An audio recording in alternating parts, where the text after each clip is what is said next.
What's up, everybody? This is Edward back with another video. I'll be down here for a couple of minutes waiting for a pizza. Thank God Papa John's is open till 1:30. You can call me a coon because I'm dealing with getting Papa John's. I don't give a fuck. I don't give a fuck. And Shaq is on the board, so whatever. Anyway, first of all, I want to do a quick. I want to really do a quick video congratulating Kanye West for crossing the billionaire mark. And yes, he is a billionaire with his own money, not with Kim Kardashian's money. So I don't want to hear that bullshit from anybody. Just like that bullshit people try to say with Jay Z, stating that Jay Z is a billionaire because of Beyonce. No, that's not true. Beyonce wouldn't be Beyonce as you know her if it was not for Jay Z. I know that's a hard pill for motherfuckers to swallow, but that is absolutely true. People forget, like Crazy in Love, 2005. People forget that. Forget who Beyonce was and what that was. They really try to artificially inflate. This ain't about them. It's about Kanye. Kanye. So what they say, and I sat on it because I didn't know if it was some bullshit or whatever. But what they say is Kanye's worth $3.3 billion based on his Yeezy shoes, which I could believe because his Yeezys. He is the sole owner of Yeezys. He launches that through Adidas, and I don't like the shoes. I think they're socks. They look like sock shoes, but people buy them, and I'm not hating on that, you know. And black males buy them, white folks buy them. It's crazy. Those shoes sell so strong that he said those shoes sell for like 250 a pop, and you have to limit how many shoes people can buy because literally they will immediately be reflipped. They will immediately be reflipped to be seen. Um, what's up, all y'all? To be seen, to be resold. I've seen it. That's actually a hustle. I was thinking about getting into, or thinking about at least getting my younger brother into, and I still might get into it. I'm just not gonna be the one to sit there in lines and shit. It's a younger person's hustle because I'm not doing that. But yeah, but I was literally thinking about getting into that for a YouTube channel. But yeah, so I could believe it. And this is why when people try to go at LeVar Ball, this is one of the things he thought. Now I'm not saying he was going to be that, and Kanye West has really achieved something that nobody else has really achieved. Because say what you want to about Jordan. Jordan had the promotional media of the NBA, and the Chicago Bulls for the time that they were. Michael Jordan was the face of the NBA, and even after he was still a face of the NBA for a long time. So he's benefited from that. Obviously, Jordan is Jordan, but Kanye had to sell them shoes on his own in a situation where they're not sneakers. And Adidas is strong, but they're not as strong as like Nike. Nike is a marketing company. People forget that. But so what he's done is I would say is pretty much unprecedented. I think Kanye, and I think Kanye is actually more worth more than Michael Jordan. And obviously Kanye has other things that he does, but I'm very excited for him. If he is worth 3.3 billion, that means he's kind of like he's 1 billion short from Robert Smith. So he legit could make a play at the most. He's not because Robert Smith is in tech, and that stuff is just gonna grow, grow, grow. So I don't think Kanye will catch him, but I think Kanye. This puts Kanye on the stage to really do some serious stuff. And to be honest with you, when you look at how Kim is with like a lot of this, her political image is interesting. And I think of BGS when BGS talk about that shit with fucking Russell Wilson, which I still don't agree with that. I still think that remains to be seen. But I always gave Kanye I always said that I could believe that with Kanye and Kim and why Kim, I could believe that with that. But I'm not. I'm just not gonna give Russ Wilson. And if I fall on that sword, I do. But I just want to give a shout out for that because Kanye was not a street dude. Um, if you really look at all of the black male billionaires, none of them are street. Jay Z was the only dude who's actually a street dude. Um, but that's crazy because that family has literally two people that are billionaires. And when you look at the money that rotates through that family, it's really insane when you think about it. And I'm talking about from a sales standpoint, from a marketing standpoint. That's the vector that I look at it. It's a lot that you can actually learn. It really is as far as moving products on a massive, massive scale. I may do a video on that. I may sit on that and do that next week or something like that to see what the social media backlash is. I know Boyce Watkins, O'Shea did a video because Boyce Watkins said that what is Kanye gonna do for the black community, and I'm like, dude, that shit gets on my nerves because that's some shit that's designed to cater to women.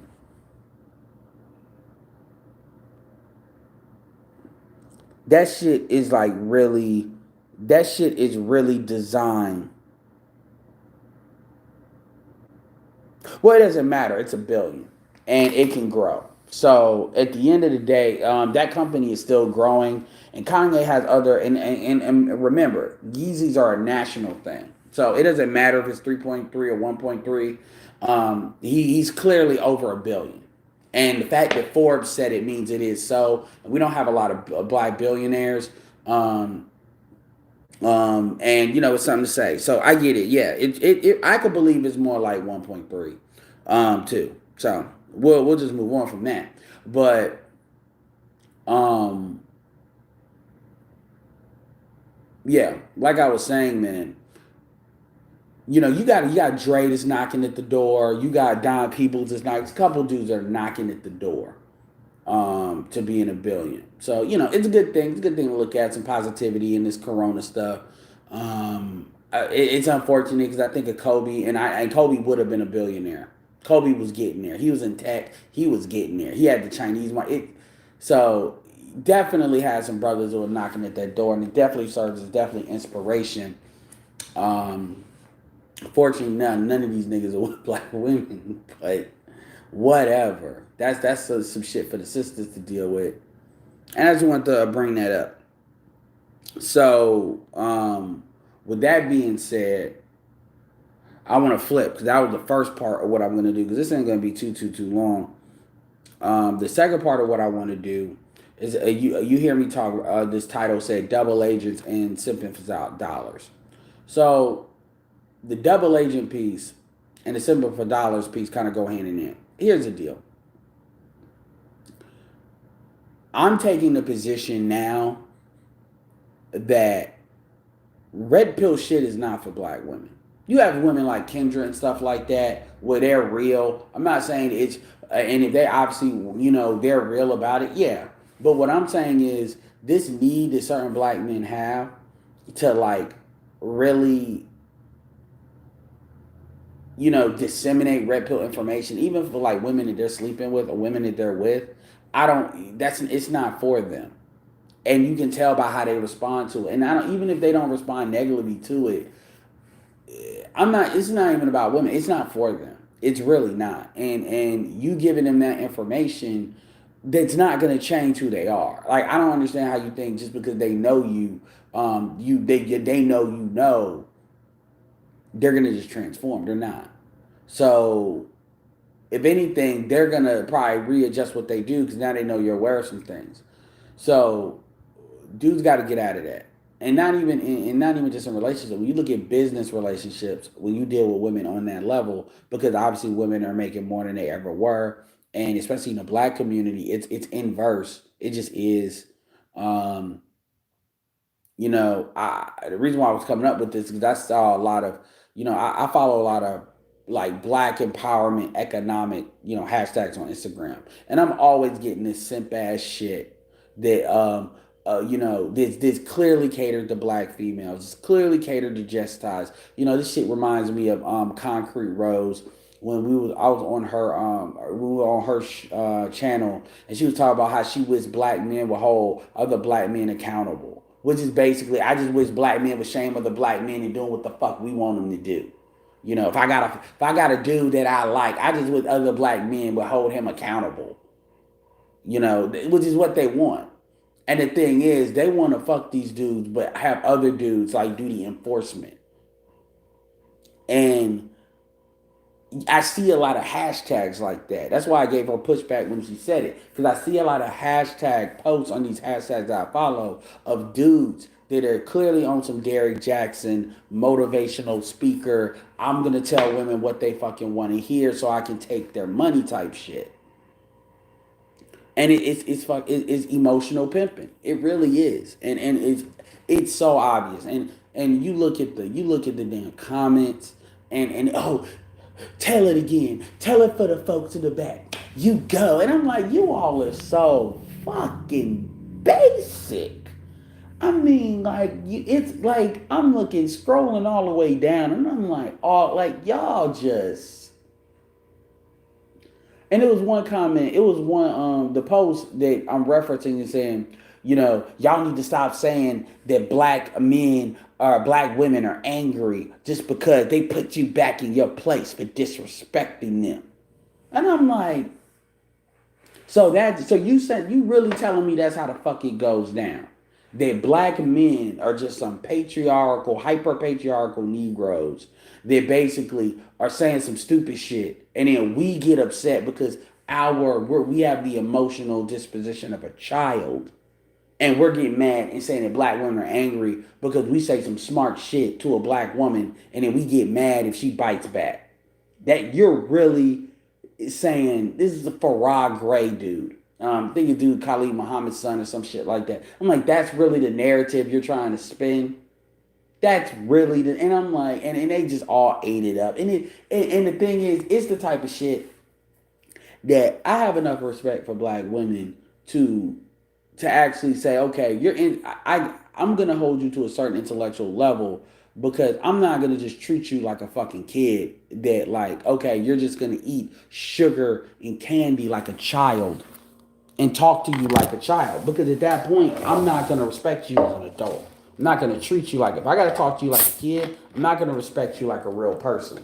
I'm not. You're gonna be considered a thing for me to take advantage of, one way or the other, because you. It's kind of like if you're in the mafia and you're dealing with you got people in the mafia that are made men, and then you have people that are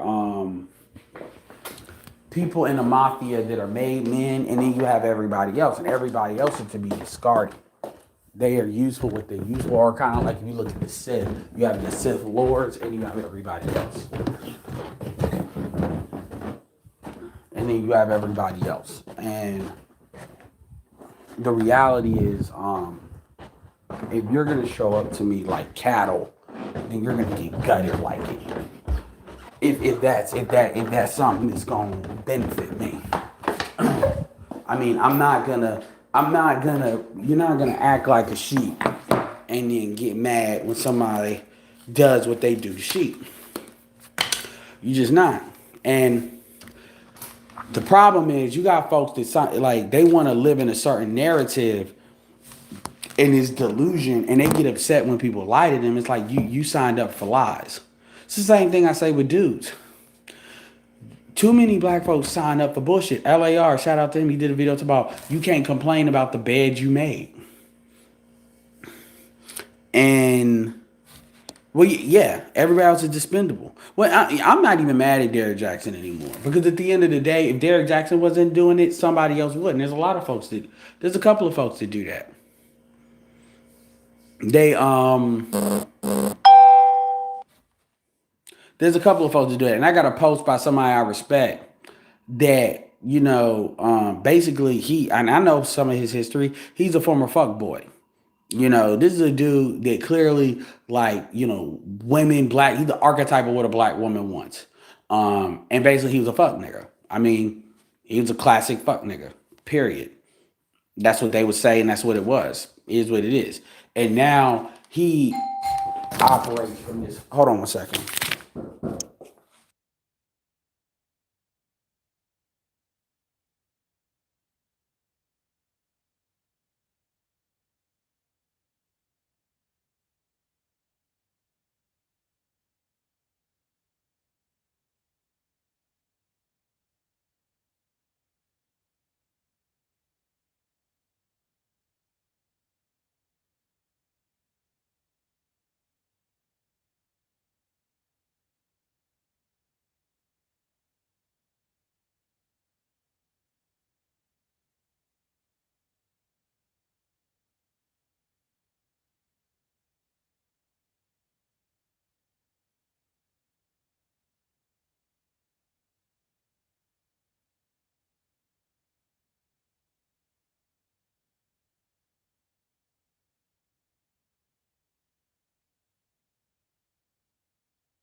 Anyway, so yeah, and it's very obvious that's what they're doing.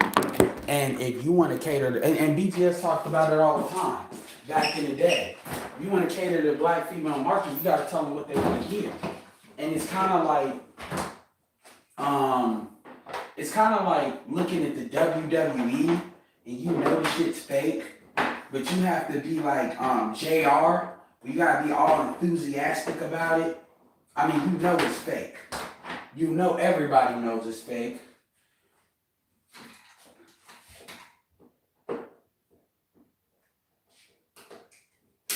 But you still gotta be extra enthusiastic about it. You gotta be extra enthusiastic about it. And I'm gonna keep it real with you. What a lot of people don't realize in that situation is that's how you become a coon. Because that's how you will develop a hatred of your own, like you will develop a low-key hatred of your own people with that shit. You really will. Because you'll be like, you know we're not going nowhere. And we know everybody's on some straight bullshit. But we gonna sit here and pretend that we just gonna live in this fantasy world. And dudes are not built to do that. This is why you get dudes like alpha male strategies to just say, you might as well embrace it and just run them 100%. This is why you have dudes that are like that. Because that's the only way you can deal with that. But anyway, y'all, appreciate it. I'll probably go more in depth with that. Yeah, they do love being lied to. But with that being said, this is Edward signing off. Peace.